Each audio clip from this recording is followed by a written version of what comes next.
নমস্কার বন্ধুরা, Piyali lifestyle with village ফুডে সকলকে স্বাগত জানাচ্ছি। আজকে সিম এনেছে বাজার থেকে। সিমের দুর্দান্ত একটা রেসিপি তোমাদের সাথে শেয়ার করে, আর এইভাবে রান্না করলে দারুণ লাগে খেতে। তার আগে চলো, আমাদের রান্নাঘরে সিম গাছ লাগিয়েছে, আর সিম গাছগুলো রান্নাঘরে চালে পুরো ভর্তি হয়ে গেছে, আর অনেক ফুল ফুটেছে, ছোট ছোট সিম হয়েছে। সেই সিমগুলি তো এখন তোলা যাবে না, তাহলে চলো আগে সেই সিমগুলি দেখাই, তারপরে আমি ওই সিমটা দিয়ে কিভাবে রান্না করছি তোমাদের সাথে পুরো ভিডিওটা শেয়ার করো। আমার সাথে থাকো, আর এরকম আরও নতুন ভিডিও দেখতে চাইলে আমার পাশে থাকো, যাতে নতুন নতুন ভিডিও আপলোড করলে সবার আগে নোটিফিকেশন আপনার কাছে পৌঁছে যায়। তাহলে চলো আগে আমাদের সিম গাছটা দেখি। এই দেখো সিম গাছে চলে গাছটা দেখাই, দেখো পুরো চালে, দেখেছো পুরো চালে কিন্তু হয়েছে। আর সিম গাছের এই যে ফুলগুলো কি ভালো লাগছে দেখতে। আর এদিকে তোমাদের দেখাচ্ছি, এই দেখো সিম হয়েছে কচি কচি। এই দেখো এই সিম দিয়ে কিন্তু এখন রান্না করা যাবে না। এই দেখো তোমরা কতটা বুঝতে পারছো জানি না, একদম সামনের থেকে দেখাচ্ছে, দেখেছো একদম কচি। আর এদিকে দেখছি একটু দুটো বড় হয়েছে, এই যে। কিন্তু একটা দুটো সিম দিয়ে তো এত করা যাবে না, আর বাজার থেকে অনেক সিম এনেছে, তাই ভাবলাম সিমের দুর্দান্ত একটা রান্না তোমাদের সাথে শেয়ার করি। তার আগে এই গাছটা তোমাদের দেখিয়ে দিলাম। এই দেখো পুরো চালে কিন্তু ভর্তি হয়েছে লতা, আর সেরকম সিম হয়নি। আর দেখেছো ফুল ফুটেছে। বন্ধুরা, তাহলে রান্নাঘরে যে আর কীভাবে রান্না করছি পুরো ভিডিওটাই তোমাদের সাথে শেয়ার করবো। এখানে আগে সিমগুলো এইভাবে আমি কেটে নিয়েছি। দেখো বড় সিম হলে 1 পিস, আর ছোট সিম হলে এই সিমটা কিন্তু হাফ করিনি, মানে বড় সিমটা একই রকমভাবে কেটে নিলে দেখতেও ভালো লাগে। এবার কি কি মশলা নিলাম চলো দেখিয়ে নিয়েছি। এখানে তেজপাতা নিয়েছি, শুকনো লঙ্কা, জিরে, লঙ্কা, হলুদ নিয়েছি, জিরের গুঁড়ো, আর এদিকে লঙ্কার গুঁড়ো নিয়েছি, পেঁয়াজ বাটা, আদা বাটা, রসুন বাটা, আর এখানে লঙ্কা বাটা নিয়েছি, এর সাথে গরম মশলা বাটা আর নারকেলের দুধ নিয়েছি। আমি এইগুলি দিয়ে করবো, আর এইভাবে করলে দারুণ লাগে খেতে।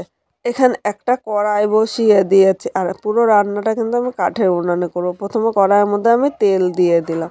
তেলটা কিন্তু ভালো করে গরম করে নিতে হবে, আর মিডিয়াম টু লো আগুনে আমি রান্নাটা করবো, যেহেতু কাঠের উনান তাপটা কিন্তু খুব বেশি থাকে। তেলটা গরম হয়ে গিয়েছে, এবার এখানে আমি সিমগুলো নিয়ে নিলাম।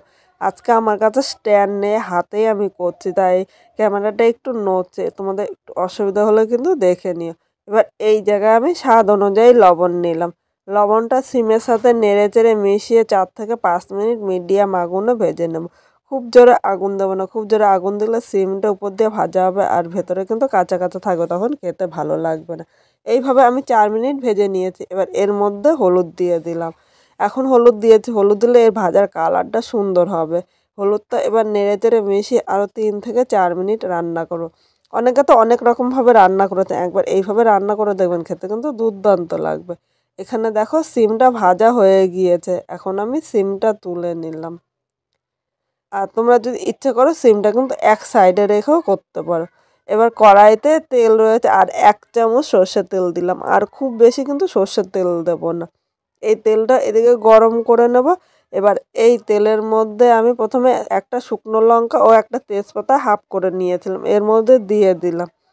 1 সেকেন্ড ভেজে নেবে। এর সাথে আমি জিরে দিলাম, হাফ চামচ জিরে দিয়েছি, জিরেটা 1 সেকেন্ড ভেজে নিতে হবে।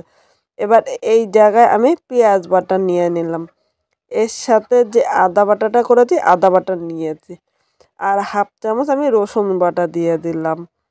এবার এই জায়গায় আমি যে লঙ্কাটা বেটে রেখেছিলাম লঙ্কাটা দিয়ে, তোমরা ঝাল যেরকম খাবে সেই হিসাবে না। এটা কিন্তু আমার শুকনো লঙ্কা না, এটা আমার হলো পাকা লঙ্কা বেটে নিয়েছি, তাই এই জায়গায় শুকনো লঙ্কার গুঁড়ো কিন্তু আর বেশি, যদি লাগে কালারের জন্য হালকা ব্যবহার করব। এবার সব কিছু মশলা নেড়ে চেড়ে মিশিয়ে আর 3 থেকে 4 মিনিট কষিয়ে নেব, মানে যতক্ষণ মশলার থেকে কাঁচা গন্ধ না যায় ততক্ষণই কিন্তু মশলাটা ভালো করে কষাতে হবে। এর মধ্যে আমি হাফ চামচ জিরের গুঁড়ো নিয়ে নিলাম, এর সাথে প্রয়োজন মতো হলুদ নিয়ে নিলাম, স্বাদ অনুযায়ী লবণ নিলাম। এবার সব মশলাগুলো এর সাথে নেড়ে চেড়ে মিশিয়ে আরও 3 থেকে 4 মিনিট কষিয়ে নিতে হবে। মিডিয়াম আগুনে মশলাটা কষানো হয়েছে, দেখো মশলার থেকে কিন্তু তেলও ছেড়ে দিয়েছে। আবার একটু নেড়ে চেড়ে নিলাম। এবার এখানে যে আগে থেকে আমি নারকেলের দুধটা বের করে রেখেছিলাম, এখানে 1 বাটি নারকেলের দুধ নিয়েছি। তোমাদের কাছে যদি নারকেলের দুধটা না থাকে তাহলে স্কিপও করতে পারো, কিন্তু একবার নারকেলের দুধ দিয়ে এইভাবে খেয়ে দেখতে পারো, খেতে কিন্তু দুর্দান্ত লাগবে। এবার এই নারকেলের দুধের সাথে সব কিছু মশলা নেড়ে চেড়ে মিশিয়ে নিয়েছি। মিডিয়াম আগুনে আরও 2 থেকে 3 মিনিট ভালো করে ফুটিয়ে নিলাম। এখানে দেখো মশলাটা কিন্তু ফোটানো হয়ে গিয়েছে। এবার এর মধ্যে ভেজে রাখা আমি সিমগুলো নিলাম। আজকে শুধু সিম দিয়ে করছি। তোমরা ইচ্ছা করলে এর মধ্যে কিন্তু একটু আলুও দিতে পারো। অনেকে আলুটা পছন্দ করে না, তাই আলুটা আজকে স্কিপ করলাম। সব কিছুর সাথে নেড়েচেড়ে মিশিয়ে নিয়েছি। এবার ঢাকা দিয়ে আরও ৩ থেকে ৪ মিনিট রান্না করে নেব।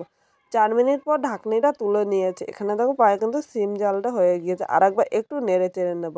আর এখানে হালকা ঝোল আছে, আমি ঝোল রাখবো না, পুরো টানিয়ে নেব। আর একটু এইভাবে টানিয়ে নিলে খেতে দুর্দান্ত লাগবে। তোমরা একবার এইভাবে বাড়িতে অবশ্যই ট্রাই করো। এইভাবে করলে গরম ভাতে কিন্তু দারুণ লাগবে। আর প্রতিদিন বলবে এইভাবে করার জন্য। এবার নামানোর আগে একটু গরম মশলা বাটা দিয়ে দিলাম। আজকে আমার কাছে গরম মশলা গুঁড়ো ছিল না, তাই গরম মশলা বাটাটাই আমি নিয়ে নিয়েছি। গরম মশলাটা এর সাথে নেড়ে চেড়ে মিশিয়ে নিলাম। আর আস্তে আস্তে উনানে আগুনটা কিন্তু আস্তে করে দিয়েছি। এবার আমি নামিয়ে নিলাম। আজকে যেইভাবে এই সিম ঝালটা তৈরি করলাম, তোমরা যদি সেভাবে করো অবশ্যই কমেন্ট করে জানাতে কিন্তু ভুলো না খেতে কীরকম হয়েছে।